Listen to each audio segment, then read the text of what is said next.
Isang mapagpalang umaga po, mga kapatid. Ayan, I am deeply blessed po and honored to be given an opportunity ulit to share His Word today. And as we begin po, ini-encourage ko nga po ang lahat to set aside the gadgets muna kasi isa po itong tool na distraction sa atin para hindi tayo makapag-focus sa kanyang salita.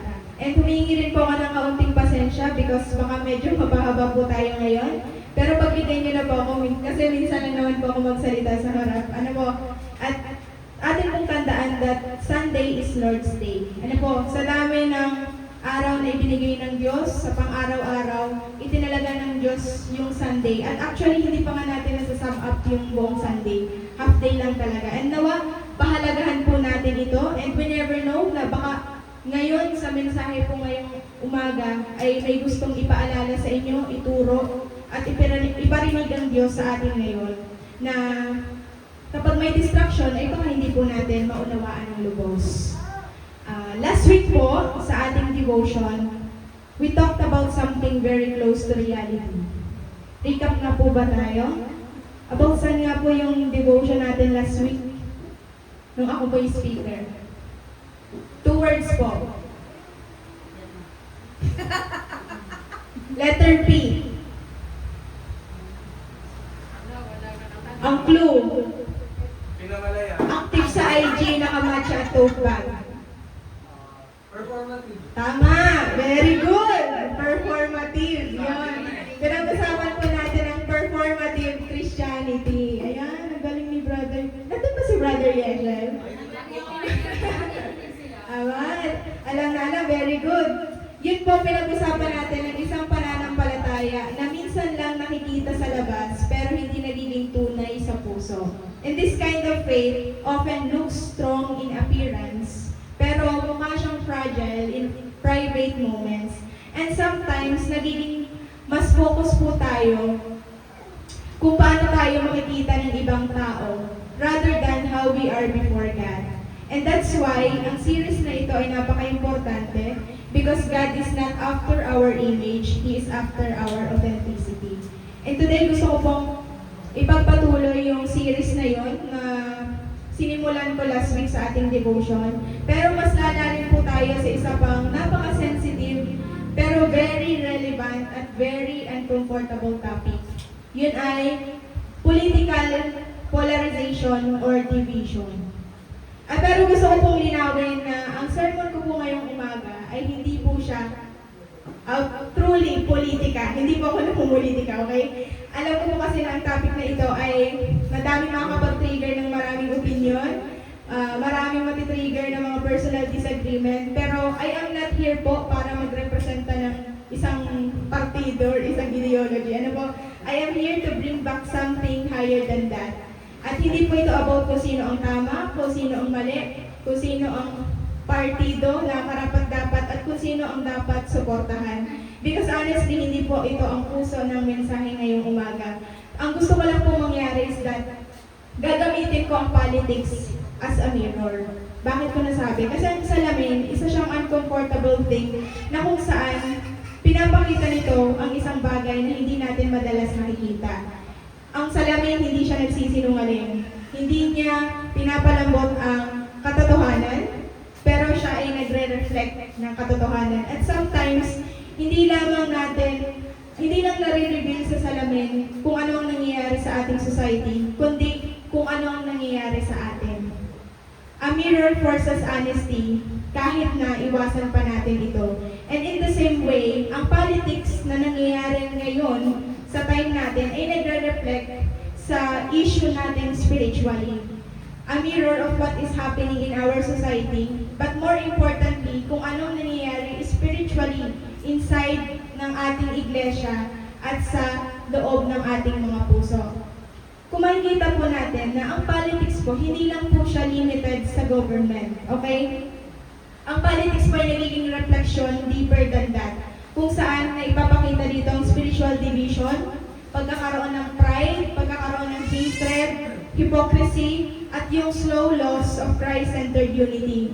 Makikita natin ang mga bagay na ito hindi agad nag-start sa mga public debates or sa mga arguments, kundi nagsisimula ito sa ating puso. puso. Yung silent judgment natin sa ating kapwa, yung silent resentment natin, at yung subtle superiority na ating nararamdaman. And over time, ang internal attitude na ito ay nagsisimulang i-shape kung paano natin tratuhin ang ibang tao. And eventually, kung ano yung nasa loob, nagiging visible siya outside. Kaya mahalaga po na unawain natin itong topic na ito. And here's my main thought for today. The danger is not only a divided nation, but a divided spirit. Hayaan niyo po mag-sink in sa inyo ang quote ngayon. Because kapag ang spirit natin ay divided, everything else follows. Makikita po natin ang divided spirit, hindi po niyan kayang makapag-produce ng consistent love.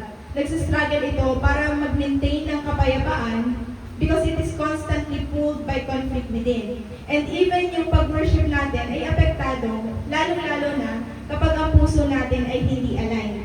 And eventually, ang relationship natin sa Diyos ay nagiging unstable dahil ang inner division ay nalilik outwardly. That is why hindi lamang ito po social issue, kundi ito po yung spiritual warning sa atin bilang Kristiyano.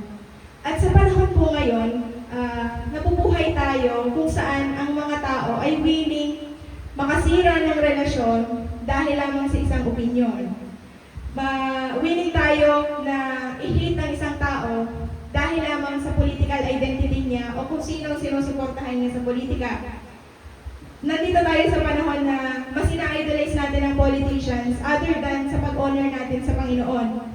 Mas pinipili natin ang pride kaysa peace at mas may time pa tayong magdepensa sa mga political camps rather than idepensa natin ang biblical truth o yung katotohanan sa Biblia. At yun po yung dangerous part sa atin na parang nanonormalize na ito, na kung saan hindi na po ito alarming, kundi napapansin na po natin ito kung saan man. Mapa face-to-face man na usapan, mapa online, mapa social media, at pati na rin sa pag-uusap natin pag halimbawa tayo ay kumakain. And sometimes, we don't even realize na ang isang discussion ay nag-shift na siya into hostility. And slowly, nadidefine na tayo kung ano yung bagay na against tayo kaysa dun sa bagay na ating pinagtatayuan kay Kristo. At dun po, silently nag-grow ang division. But before we point fingers at the division outside, kailangan po muna natin i-confront ang division inside. Kasi ang spiritual division po, hindi po ito laging loud or malakas. Minsan, hindi siya mukhang argumento o pag-aaway. Minsan pa nga, mas mukha pa itong katahimikan, mas mukha pa itong distansya at coldness mo sa ibang tao. And because it is subtle, madalas i-justify po natin ito kaysa i-correct. Ano po, but God is not only concerned kung ano ang visible, kundi mas concerned ang Diyos kung ano yung nakatago sa puso mo. Ano bang itsura ng spiritual division? Yan. Mga Kristiyano na nag-aaway-away sa isa't isa, other than yung pag-aawayan ay yung mismong kasalanan. Next, yung church na divided by ego, pride, and superiority. Next, yung mga mananampalataya na mas pinipili pang maging loyal sa politika kaysa maging loyal sa conviction sa Biblia. Next, yung worship ka ng worship sa Sunday, ayan, banal-banal. Yung term ng iba, banal-banal daw sa Sunday. Pero pagdating sa weekdays at Saturday, ay ibang pagkatao na. And lastly, gusto mo ng revival, pero deep inside, nag-harbor ka na pala ng bitterness sa puso mo. And each of these po ay nagre-reveal ng deeper contradiction sa puso ng mga mananampalataya. Gusto natin ng transformation, pero ayaw nating magpakumbaba. Nagpipray tayo ng unity, pero nag-i-entertain tayo ng division. Gusto natin kumilos sa atin ng Diyos, pero hinahayaan natin na manatili sa atin ang pride. At yung tension na yun ay nagpapakita ng inconsistency natin spiritually. And before pa tayo magpatuloy, curious lang po ako, ano po sa tingin niyo ang definition ng politics? Gusto ko po makarinig ng dalawang volunteer. Ano pong pagkaunawa niyo sa word na politics? Tumahimik ka. Sarap pa naman tahimik. Ano po sa inyo ang pagkaunawa niyo sa work? Kahit ano po, ano po yung pag napakinggan niyo po yung politics, ano po ang pagkaunawa niyo? Hey, go out. Akala ko na magkala ko si Brother Lee talaga nung active na active sa wasit ako go out pala. Pag napakinggan niyo po yung word na politics, ano po yung pumapasok sa isip niyo? Kahit ano po, basta ano din sa tingin yung definition ng politics? Tawag tayo. Corruption daw. Corruption. Power. Power. Yan. Isa pa. Kailangan ko pa ng isang opinion. Si Brother Lawrence kaya, ano po sa tingin niyo ang politics? Pag napakinggan niyo yung word na politics, ano po yung unang pupasok sa isip niya? Kasi power, ano po yung isang corruption? Ayan. Leverage. Leverage. Ayan. Big word. Gugulat. Power ito sa akin. Ano po? Power. Power din po, ayan. So, makikita natin sa lahat po ng nag-define, power, ang word na pumapasok agad sa isip. Pero, tandaan po natin, ang politics, as I have said earlier, hindi po siya limited lang sa government. Kundi, maaaring makita natin to sa school, makita natin to sa palengke, makita natin to sa ranking, sa posisyon, and also, nakikita din po ito sa loob ng simbahan. Based on the definition po, or actual definition ng politics, it is defined on how people relate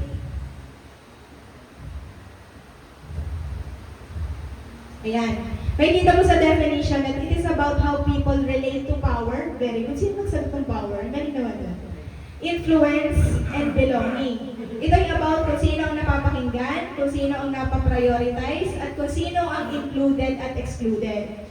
At dahil involved ang tao, ang system ng hierarchy ay naturally nag-a-appear. Kaya ang politics po, hindi lamang siya external structure, kundi ito ay pattern ng human behavior. At kapag pumasok ang kasalanan sa pattern na yun, nagiging distorted ito at nagiging divisive. Ayan. Chismis ba ito? Umpukan. Yun ang pinaka-writer. Ayan. May... Mo, chismis pala talaga kay inano ko ni Lord. May isa kong Christian akong kakilala na kung saan nasa isang church po siya, na ang kinukwento po niya sa akin is parang hindi siya included sa church na yun just because of her socio-economic status. Sino po nakakalam ng socio-economic status? Pag ikaw ay lower class, middle ka yun, estado sa buhay, yan. Eh ngayon, parang, kumbaga, na-realize ko din na ibig sabihin sa church pala, active ang political division. Yan ang example po ng political division. Ano po? Na kung saan, yung mga situation na yun na dapat yung lugar na kung saan mafe-feel mo dapat welcome ka, doon pa nangyayari yung pagkakawatak-watak, nagkakaroon ng grupo-grupo na kung saan nagsasama-sama yung mayayaman, nagsasama-sama yung mga below middle class, nagsama-sama yung mga impoverished people. And in situation like this po, ang issue na ito hindi doktrina, kundi about na ito sa dignidad, na kung saan, kung paano tinatrato ang mga tao based on what they have and what they don't have. At nagkakaroon dito ng invisible barriers na kung saan dapat nga welcoming ang church. And slowly, nararamdaman na ng tao na hindi sila belong sa isang place na yun, na dapat yung place na yun ay nagre-reflect sa pagmamahal ng Diyos. At ang reality na yun ay napaka-painful at nagko-contradict sa heart of the gospel. Because the church, ayaw lumipat. Mami, pwedeng paraan.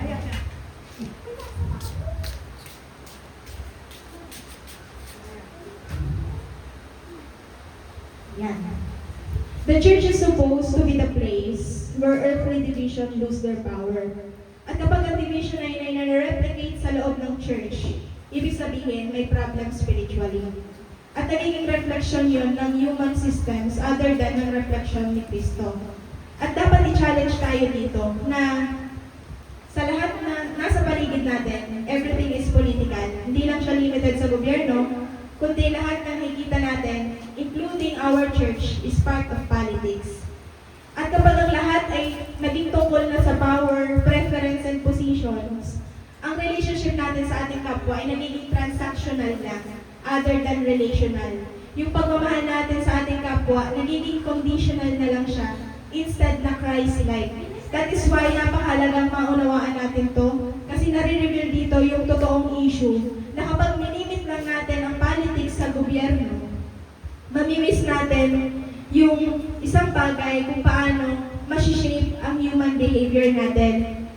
Kaya napakahalagang pag-usapan ito. At ngayon naman, papag-usapan natin ang spiritual realities behind division using the acronym division. Start po tayo sa letter D. Pakibasa po, Brother Felix.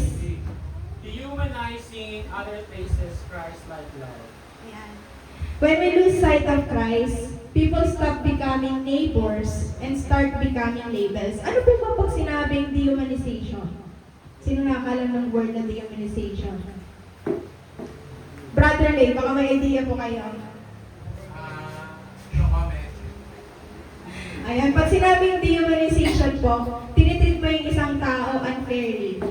Yan, hindi pantay na pagtrato sa kapwa. Yan ang mistreatment or dehumanization. Kapag spiritual sense naman po, hindi na natin nakikita ang isang taong yon na created by God's image. Yun po ang dehumanization. Kung saan nakikita natin yung isang tao na yun bilang isang representative lang ng isang grupo na hindi natin gusto. Tumitigil na tayong makinig para unawain siya at nagsastart na tayong makinig para lang magresponda sa kanya at atakihin siya personally. And slowly, nanghihina po dito yung empathy because ina-assume natin na alam na natin ang lahat based lamang sa political identity or sa political stance ng isang taong yon or isang opinion or isang affiliation. At kapag namatay po ang empathy, nagiging optional na lang ang love instead na commanded siya.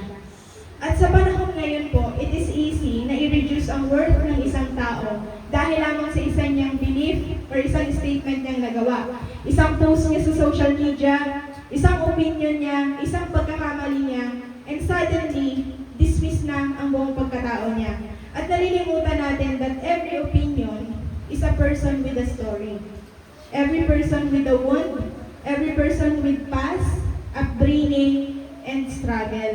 At bilang Kristiyano, delikado po ito kasi Christ never taught us to categorize people by worthiness, but to love even those who are difficult to love.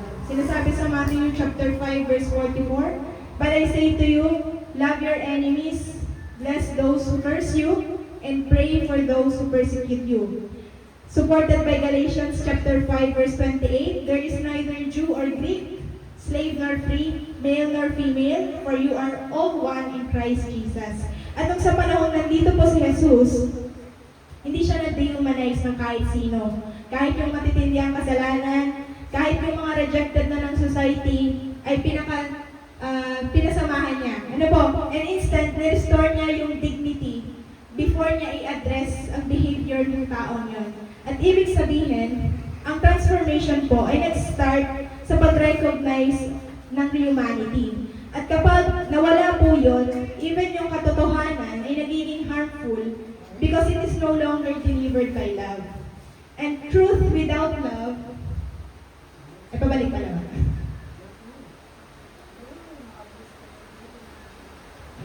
And truth without love becomes destruction instead of redemption. Kaya tanungin po natin ang ating sarili ngayon na hindi lang dapat ang tanong natin ay, are we just right? Dapat tanongin din natin ay, are we still loving like Christ while being right?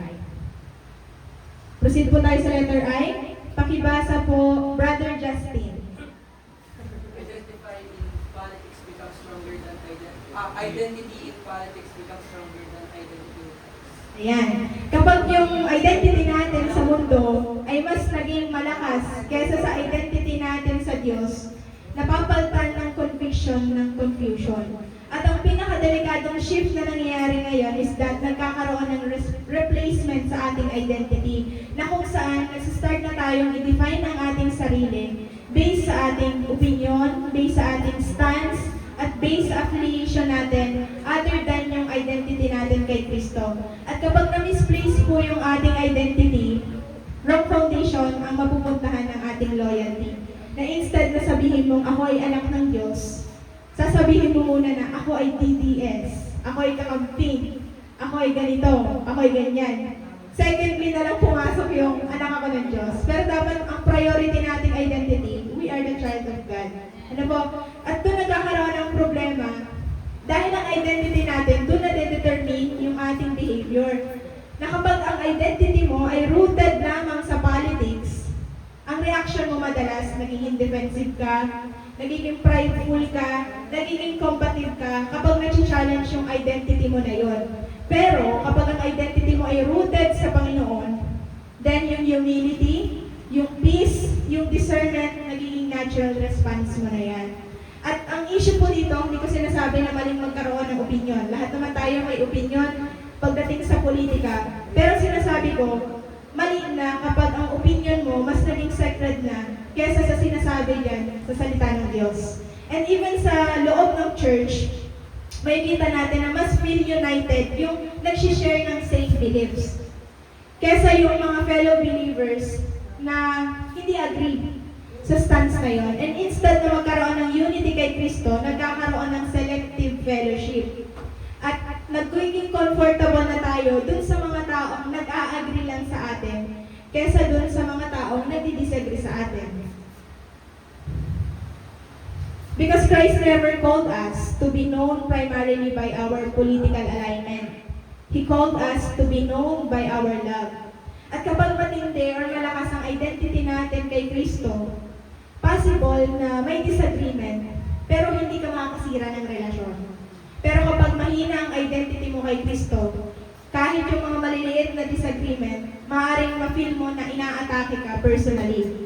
At ang totoong question dito is that, alin yung mas nagde-define sa atin bilang Kristiyano? Yung beliefs natin sa politika o yung belongingness natin kay Kristo? Letter V po stands for, pakibasa po, Brother Lay. Victory is mistaken for domination instead of unity. Ayan. Ang definition ng totoong katagumpayan kay Kristo, it's not about winning arguments. It's about winning hearts through peace.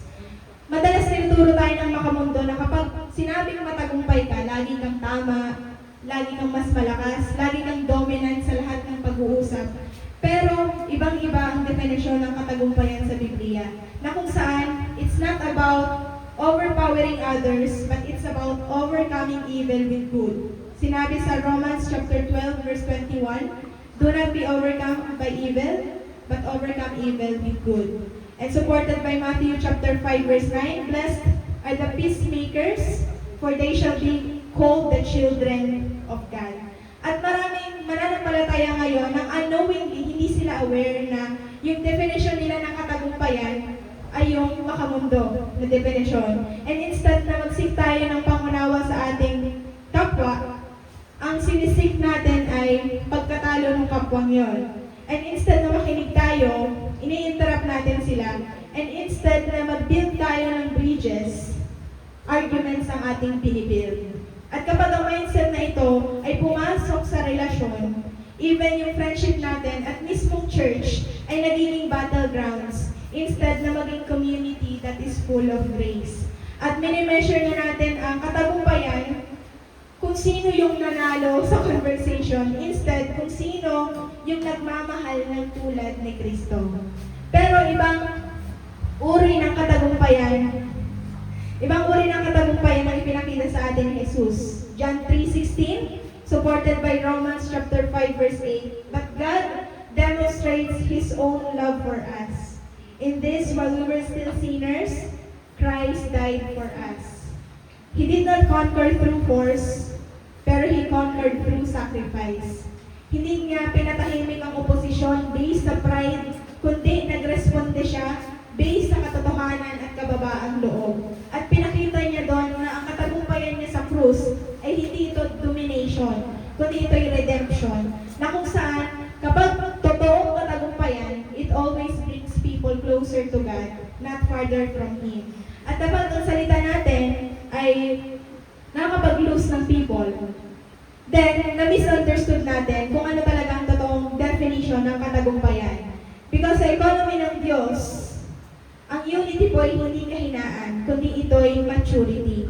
And peace is not surrender, kundi ito ay strength under control. At ang totoong tanong dito is that, are we trying to win like the world? Or are we trying to win like Christ? Next point po. Gigibasa po ako, Sister Marilyn. Si Brother Yeshel na lang daw po. Influence becomes corrupted by pride and echo changes. Ayan, kapag nanguna ang pride, nagiging delikado ang influence mo. Kasi sa halip na maging redemptive ito, nagiging prideful ka. Pero hindi ko sinasabing maling magkaroon ka ng influensya sa ibang tao. Pero lagi natin tatandaan, ang influensya mo sa ibang tao, ito ay isang responsibilidad. Na kapag pumasok ka ng pride, sa influence na yun, nadi-distort. Kung saan, instead na magamit natin ang influensya natin para makapag-create ng understanding, nagiging kasangkapan pa ito para i-validate ang ego at ma-reinforce natin ang personal bias na kung saan hinahayaan lang natin masuran tayo ng ibang tao na nag-a-agree sa atin instead na nag-a-agree sa atin na kung saan yung echo chamber na yon ay napapaniwala tayo na lagi tayong tama. At napaka-delikado nito kasi ang echo chamber ay nare-remove nito ang correction. At kapag walang correction, yung pride hindi mo na na-check. At hindi na tayo nasi-shape ng katotohanan, kundi nasi-shape na tayo dahil agree lang kasi sila ng agree.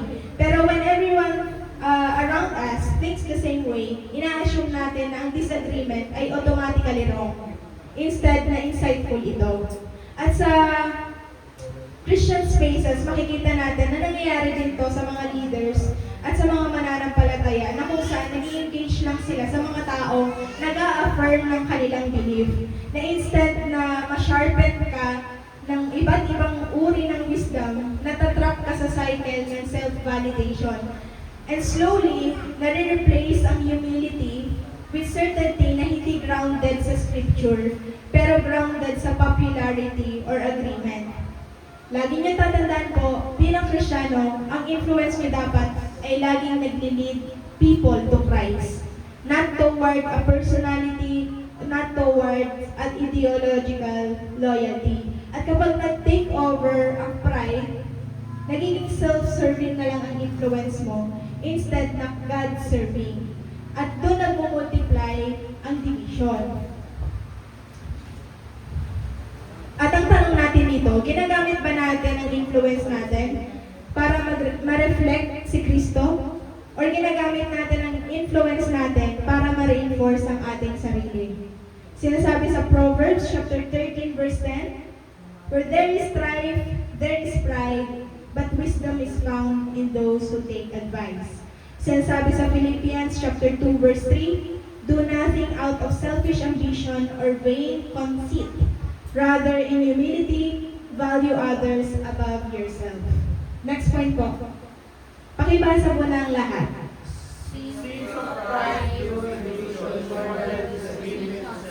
Ayan. Ang totoong ugat ng division ay hindi yung pagkakaiba-iba ng opinion.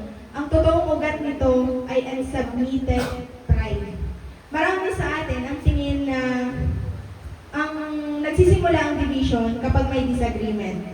Pero ang deeper issue dito ay ang pagkakaroon ng pride. Kasi makikita natin na ang disagreement ay normal yan. Even sa healthy relationship natin ay normal na magkaroon ng disagreement. Pero kapag nagkaroon na ng pride, nagre-refuse na to have correction, hindi na tayo nagkakaroon ng kababaang loob. At especially, hindi na nagkakaroon ng reconciliation. At doon nangyayari na yung simple difference ng isang tao, nagiging permanent division na ito. Na kung saan, kino-convince tayo ng pride na lagi tayong tama at ang iba ay laging mali. Nagiging defensive tayo instead na teachable tayo. Nagiging reactive tayo instead na maging reflective. At kapag naging unaddress ang pride, hindi na-address ang pride, kahit yung mga small misunderstanding lang natin, nag-escalate ito into long-term separation. Kasi ang relationship natin sa ibang tao, hindi ito nasisira lamang ng isang argumento, kundi nasisira ito ng repeated unwillingness natin para i-humble ang ating sarili. At sa loob ng simbahan, napaka-painful nito kasi nagtatago ang pride sa spiritual language natin na kung saan maaaring magtunog righteous tayo while still being resistant to reconciliation. Maaaring makapag-quote tayo ng mga Bible verses, maaaring makapag-quote tayo ng anything from scripture, pero deep inside, nag-harbor pala tayo ng bitterness sa ating puso. At yun yung dangerous form ng pride when it is disguised as righteousness. Pero, nire-remind tayo consistently ng salita ng Diyos that believers should have humility, patience, and peace. Kasi ang unity, hindi ito na-maintain kapag lahat ay nag-agree. Ito ay na-maintain kapag lahat ay may kababaang loob. And humility requires surrendering the need to always be right for the sake of love and restoration. At ang totoong tanong dito is that, are we protecting truth with humility or are we protecting pride with truth? Next point po, makikibasa po ulit. Image becomes more important than integrity. Yan. Kapag mas na-prioritize natin yung imahe natin sa ibang tao, namamatay ang ating authenticity. Nasa generasyon tayo na kung saan mas mahalaga ang perception ng ibang tao. Diba? Sa realidad. Na kung saan mas concerned tayo kung paano tayo makikita ng ibang tao, kung ano yung perception nila sa atin. At naapektuhan ito ang presence natin sa social media na kung saan pili na tayo on how we express our opinions, beliefs, and even faith kasi takot tayong makancel. Nagkakaroon tayo ng curated version ng ating sarili. Pero tandaan natin, lalo na sa mga Gen Z dyan, yung feed lang sa Instagram ang kinocurate ko, ano ang hindi sarili natin. At dahil dito, nagkakaroon ng pressure sa atin na maging aligned tayo sa pressure ng ibang tao, sa pressure ng ating society. Dahil dito, naapektuhan ang ating puso na kung saan hindi na ito aligned sa Diyos. At kapag ang goal natin bilang Kristiyano ay yung imahe natin, ang katapatan, nagiging risk na ito. Dahil tumitigil na tayo na i-admit ang ating pagkakamali, hindi na tayo nagtatanong, hindi na tayo nag-grow, and everything must look perfect. At even sa mga discussions natin online or pagdating sa politics, mahalaga ang ating imahe kaysa katotohanan.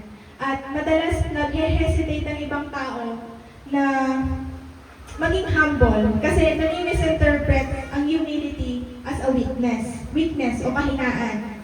Pero instead na nagiging real tayo, nagiging totoo tayo, nagiging performative tayo, even in our convictions.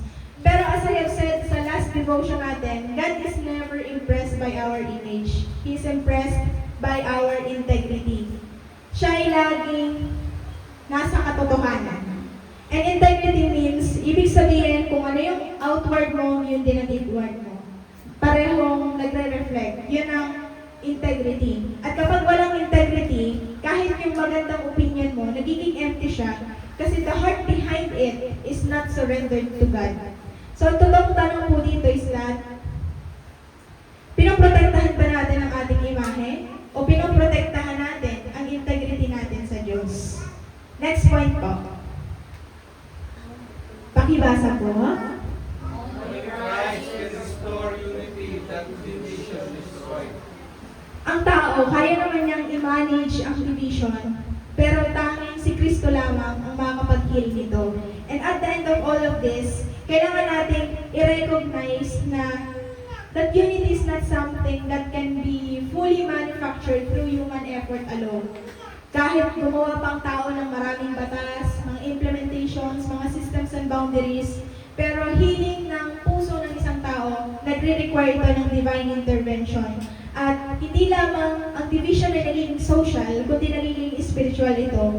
Dahil si Kristo lamang ang may kakayanan o may kapangyarihan para i-reconcile ang na-separate ng pride. At only Christ lamang ang makakapagpalambot ng ating mga puso na kung saan ito'y pinatigas ng mga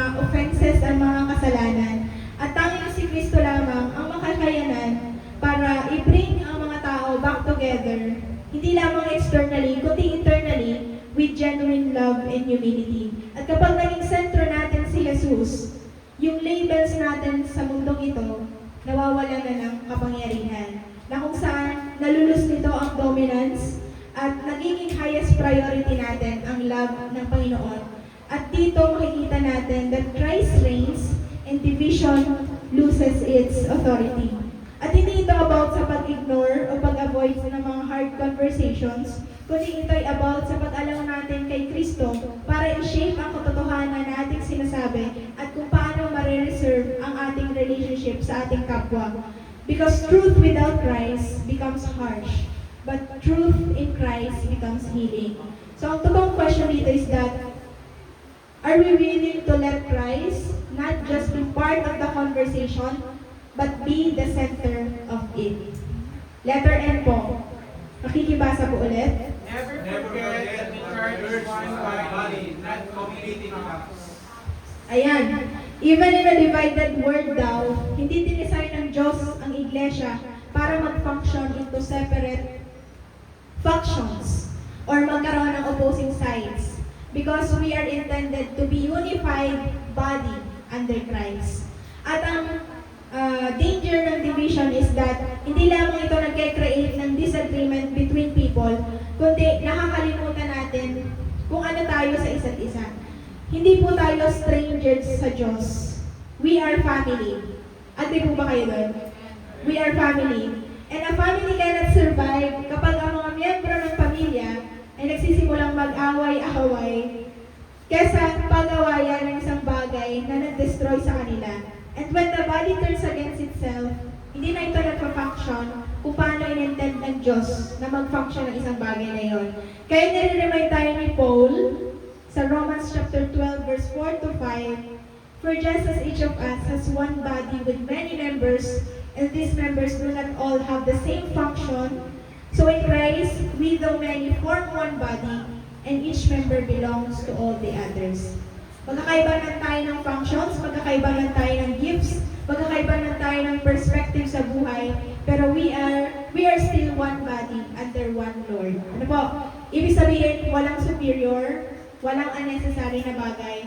Even may mga part na hindi tayo nagkakaunawaan sa isa't isa, pero we are still called to honor one another because we belong to the same Christ. And practically, challenge tayo dito kung paano natin tratuhin ang kapwa natin mananampalataya. Online man yan, sa ating pang-araw-araw na conversation, sa disagreement natin sa kanila, and even yung silent judgment natin sa ibang tao, na kung saan hindi natin dapat tratuhin ang isang tao bilang opponent natin, kundi tratuhin natin sila bilang co-laborers in Christ.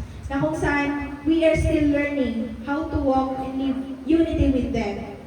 And ngayon naman, papasok tayo sa call to action. Ano bang dapat gawin ng Kristiyano sa gitna ng division? Using also the acronym division. Makikibasa po ulit. Decide to see people into the image of God, not their opinions.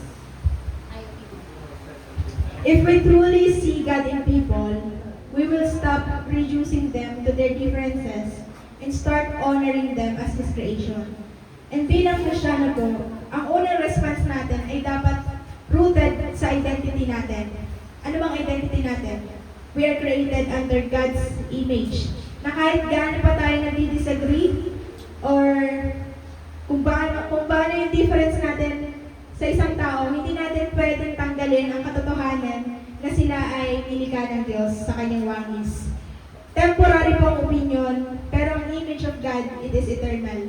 At nalilimutan natin na we begin to treat people as enemies instead na sila yung taong minahal din ng Diyos. And this is why napakahalaga magkaroon ng maturity kay Kristo, na kung saan hindi lang tayo makikisalamuha sa taong nag-a-agree sa atin, kundi makikisalamuha din tayo dun sa mga taong nag-challenge ng ating opinion. Because the real mark of a Christian is not agreement. It is love that remains even in disagreement. Next point po, makikibasa ni Brother Ife. James 5. Intentionally accurate identity in Christ above every label. Ayan. Kapag si Kristo ang walang label sa mundong ito ang strong enough para i-divide tayo. Kasi nasa mundo tayo na laging nag-define. Ano yun? Like, dinedefine tayo based on our political stance, based on our socio-economic status, based on our opinions, at based sa ating background. Pero bilang Kristiyano, we are reminded that our truest identity is found in Christ alone. Sinasabi sa 2 Corinthians chapter 5 verse 17, therefore, if anyone is in Christ, he is a new creation, the old has gone, the new is here. Sinasabi sa Colossians chapter 3 verse 3, for you died and your life is now hidden with Christ in God. At kapag na-secure mo ang identity na yon, everything else becomes secondary. Hindi na tayo easily shaken kapag may disagreement kasi alam natin kung sino tayo kay Kristo. And the problem, nagsisimula ito kapag ina-attach natin too much ang ating sarili sa mga temporary identities. At kapag nangyari yon, ang lahat ng form ng disagreement, nagiging personal na siya. Pero kapag ang identity natin ay rooted kay Kristo, we become more stable, we become more humble, and we become more secure.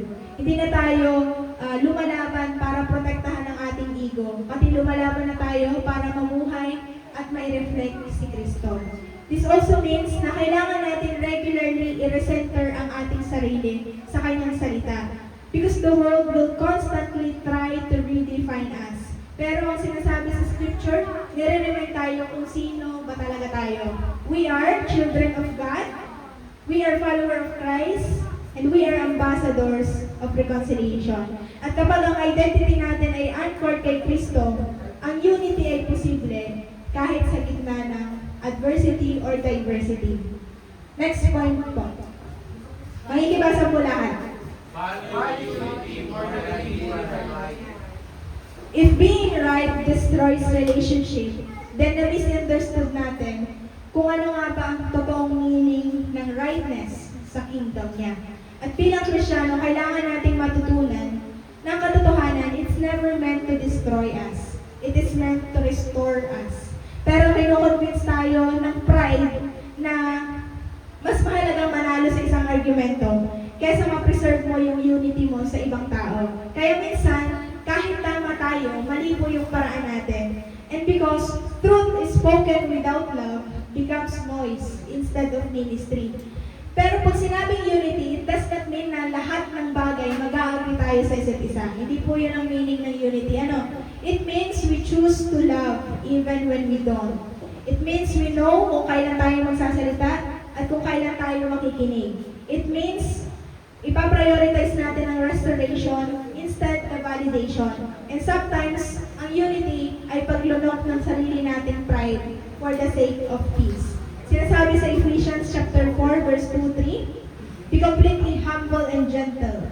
Be patient, bearing with one another in love. Make every effort to keep the unity of the Spirit through the band of peace. So ang tanong doon, hindi lamang ako ba'y tama? Pero dapat tanongin din natin ang ating sarili, ako ba ay nagbibuild ng unity while standing in truth? Next point po, makibasa ni Brother Felix. Invite the Holy Spirit to examine pride before reacting. Ayan. Before tayo mag-respond sa ibang tao, kailangan i-allow muna natin ang Diyos na mag-respond sa atin. Kasi ang pinaka-powerful habit natin bilang Kristiyano is to develop pause before reacting. Kasi ang madalas na nangyayaring division sa ating paligid, hindi ito dahil sa kung anong nasabi, pero ito yung nangyayari kung paano natin na-receive yung mensahe. Kaya bago po tayo mag-react, kailangan muna natin magpa-check kay Lord na, Panginoon, may pride ba sa aking puso? Kasi ang Holy Spirit, hindi lamang nandyan para i-comfort tayo. Nandyan din siya para i-correct tayo. And sometimes, the first person that God's need to deal with is not the other person, kundi tayo. Because healing begins kapag inalaw natin ang Diyos na i-expose kung ano ang nakatago sa ating puso. At kung gusto talaga natin ng unity, kailangan willing din po tayo makorek. At kapag, even though uncomfortable ang sitwasyon or china-challenge nito ang ating opinion, ang humility po ang nagiging doorway para ma-restore tayo ng Diyos.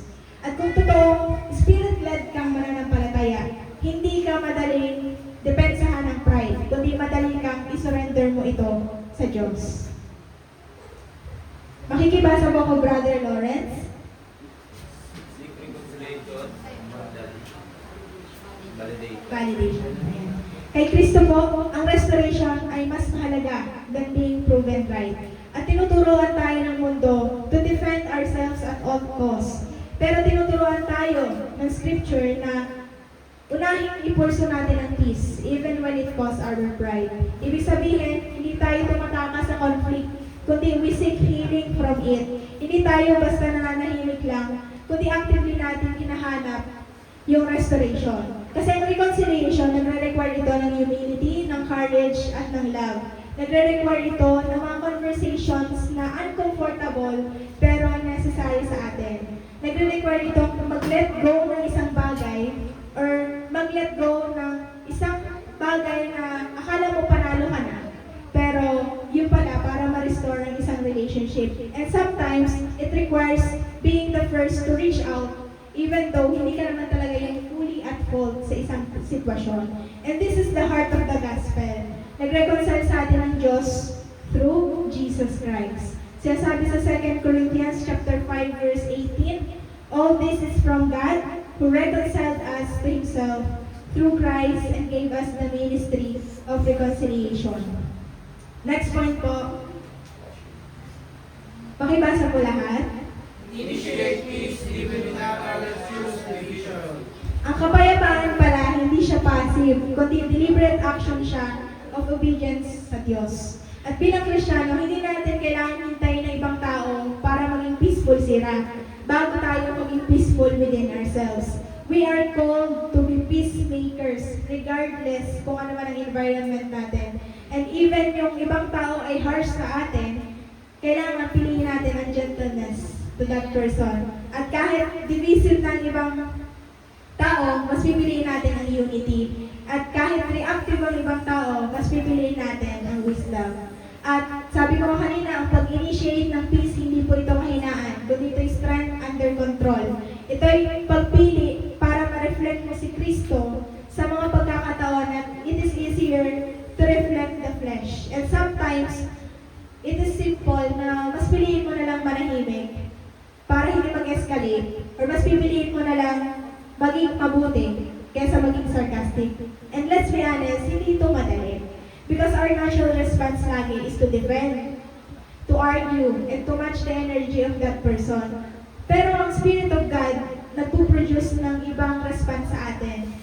Yung response na yun ay rooted sa self-control, yun ay rooted sa patience, at rooted sa pagmamahal ni Kristo. And every time na pinipili natin ang kapayapaan, we are breaking cycles of division.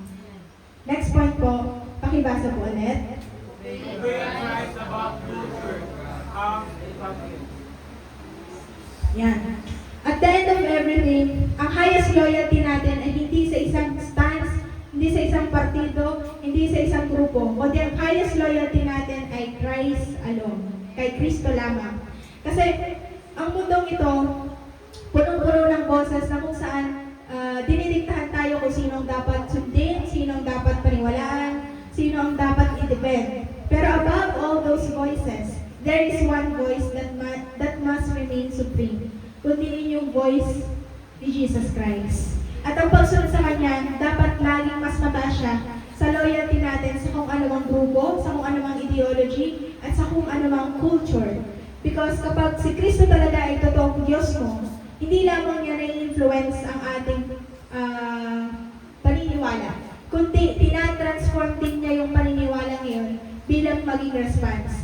Sinishape niya kung paano tayo magsalita, kung paano natin tratuhin ang ating kapwa, at kung paano natin i-handle ang mga disagreement. And sometimes, ang pagsunod natin kay Kristo ay mararamdaman mo parang you are against the flow of culture ng makamundo. And that exactly kung ano ang definition ng discipleship. It's about choosing Christ when it is unpopular. It is about choosing love kapag inconvenient. And it's about choosing truth, even costly ito sa'yo. At kapag naging sentro mo si Kristo, nawawala ng otoridad ang division sa atin. And next point, last point, Nurture a spirit of love that refuses to be shaped by division. ayan, ang love daw, hindi lang siya feeling, kundi ito yung discipline na intentionally dapat na-cultivate sa divided world. At kapag ang paligid natin ay pinipressure tayo to take sides, to argue, and to cancel, or mag-retaliate, we are called to nurture something higher than us. Yun yung spirit of Christ-like love. Kasi ang pagmamahal, dapat ito yung isang bagay na nakapag-keep sa isang iglesia na buhay. Kapag ang isang opinion ay nagtatry para i-tear apart tayo. At yun yung bagay na nagsussustain ng unity sa atin kapag ang emotions ay nangingibabaw. And it is what reminds us that ang people or yung mga tao pa rin ay mas mahalaga kaysa sa mga posisyon. Ano po? At ang pag-nurture ng pagmamahal, hindi natin inaalaw dito na lumago ang bitterness sa ating puso. At hinahayaan natin mag-guard tayo ng kanyang salita, mag-guard ang ating reaksyon, at mag-guard ang ating pananaw sa ibang tao. Kasi kung ano yung repeatedly mong pinifeed sa iyong spirit, yun yung eventually mag-shape ng behavior mo. At kapag finid mo ang spirit mo ng division, then makukuhay tayo ng under division. Pero kapag finid mo ang spirito mo ng pagmamahal, then marireflect natin si Kristo even in the midst of disagreement. At kapag ang mundo natin ay punong-puno ng political tension, ng social pressure, pati na rin conflict pagdating sa ideology, we choose to be people na kilala tayo hindi tayo kilala sa pag-hate ng ibang tao, kundi kilala tayo sa pag-reflect ng pagmamahal ni Kristo sa atin. And as I end this message po, gusto kong i-remind sa inyo ang isang paalala na kung saan we are Christians first before anything else. Before our opinions, before our preferences, and before our political understanding, at before sa voices natin sa ating social media, tayo ay belong kay Kristo. At yung identity na yun, dapat yun ang pinakamalakas sa lahat ng identity natin at sa kung anumang label ang nais ibigay ng mundo sa atin. Kasi kung totoo na si Kristo ang iyong Panginoon, then it is true that unity is greater than division in our lives. Hindi ibig sabihin na mawawala ang difference natin sa isa't isa, pero it means hindi natin hahayaan na ang difference na yon ang maghihiwalay sa atin. We can disagree, but we cannot destroy each other. We can have different perspectives sa buhay, mapa-politika man yan, mapa-ideology, kung ano man ang stance mo sa isang moral na take. Hindi dapat ito, huwag natin hayaang ma-destroy tayo nito, yung relasyon natin sa isa't isa. We can have different perspective without actually losing love and respect sa iyong kapwa. Because in Christ, hindi optional ang unity. Ito ay commanded niya. At sa panahon na ang mundo ay napakalakas sa mga protesta, sa mga argumento, sa mga endless debates, gusto kong i-remind ko po kayo na bilang mananampalataya, we are not primarily called to join in noise.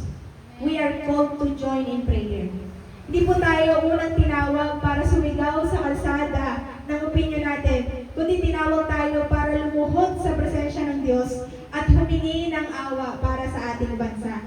Because prayer is not weakness, it is spiritual authority na ibinigay sa atin ng Diyos. And maybe, ang mas kailangan ng ating nation ngayon ay hindi maraming boses. Ang kailangan nila ay maraming intercession. Kaya ma-remind po tayo na i-respect din natin ang ibang tao na place ng Diyos sa isang posisyon na yun. Sinasabi sa Romans chapter 13 verse 1, let everyone be subjected to the governing authorities, for there is no authority except that which God has established. Sinusundan ng Hebrew chapter 13 verse 14 that obey your leaders and submit to them, for they keep watch over your souls as those who must give an account. So, malinaw ang Biblia, sinasabi doon na ang authorities ay permitted ng Diyos under His sovereignty. And hindi man ibig sabihin ay mag-a-agree tayo sa kung anong sinasabi ng leader na yon. Hindi yun yung meaning doon. Kundi it's about honoring the position and praying for the person. Kasi ang respeto hindi ito based sa preference natin, kundi ito'y based sa ating prinsipyo. At bilang Kristiyano, we are called to be a people of honor. We are called not to be people who constantly tear down. At tayo din ay tinawag, next one, tinawag din tayo para irespeto ang belief ng ibang tao. Hindi yung belief na mako-compromise ang katotohanan pero in a way na nagre-reflect yung pagrespeto mo sa kababaang loob at pagmamahal mo dun sa kapwa mo. Kasi hindi lahat ng tao pare-pareho ng journey sa buhay, hindi pare-pareho ng understanding, at hindi pare-pareho ng conviction. And instead na mag-respond tayo sa taong yun with arrogance, we are called to respond with grace. We can stand firm in our faith without actually being harsh in our voice. At matutunan din natin na kailangang i-separate natin ang political colors sa ating spiritual beliefs. Kasi hindi lahat ng political ay kailangang tratuhin spiritual. At hindi lahat ng spiritual ay kailangang kapolitika. Kasi kapag mix natin ang dalawang yan, we start seeing people hindi bilang kapatid natin sa Panginoon, kundi tinitingnan natin sila bilang enemies based on their political labels. At yun ang dangerous sa isang iglesia, na kailangan ang pananampalataya natin ay rooted lamang kay Kristo.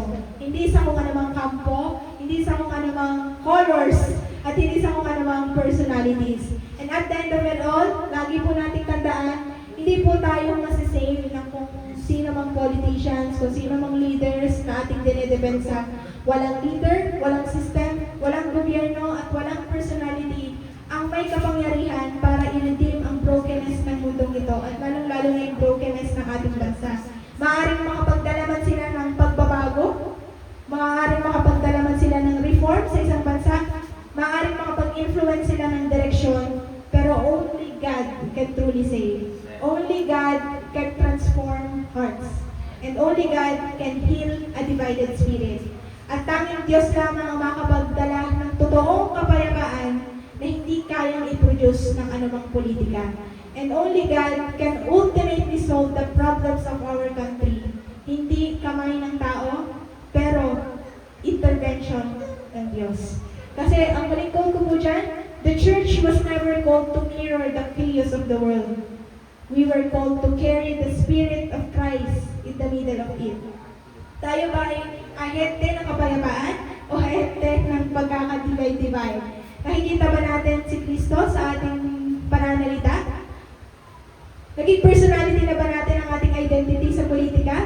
O naging passionate pa tayo para ipagtanggol ang mga politiko instead na ipagtanggol ang katotohanan sa Biblia? And before God heals the nation, He must first heal our hearts. At bilang pagtatapos ko po na ito, let us not live as people who are more divided, more opinionated, and more hardened, but as a people who are more surrendered, who are more prayerful, and more Christ-centered.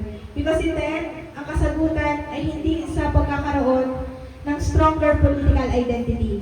Ang totoong kasagutan ay stronger devotion mo sa ating Hesus Kristo. Yun lamang po at maraming salamat. Ini-invite ko po lahat na tumayo for our response song.